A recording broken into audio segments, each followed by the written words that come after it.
Mga nag-aabang ng rematch namin ni JB Sukal, antayin nyo lang. Pwede siguro pagbalik ko galing akong China kasi pupunta po akong China, may tournament po kami doon. Bibigyan ko pa din siya ng 710 kahit tinalo niya ako ng 719. Hindi niyo po sa kanya, sana makarating sa ito. Champ, JB. What's up mga boss? Kamusta ang buhay-buhay? Kamusta ang mga kumusta sa akin dyan sa laban namin ni JB Sukal? Buhay po ba kayo? Yun, konting ano lang about sa laban namin ni JB Sukal, no? Dami nag-aantay eh. Ano nga daw ba nangyari? Bakit wala ng score? Talo. Una guys, yun nga, na problema ako sa mesa dahil sobrang daming tao, naging mainit yung venue.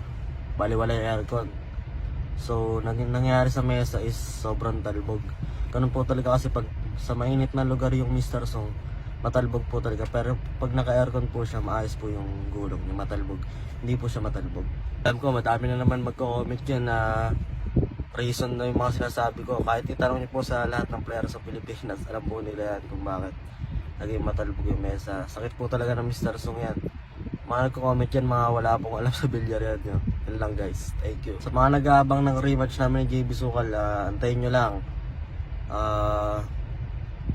Pwede siguro pagbalik ko galing akong China kasi pupunta po akong China, may tournament po kami doon.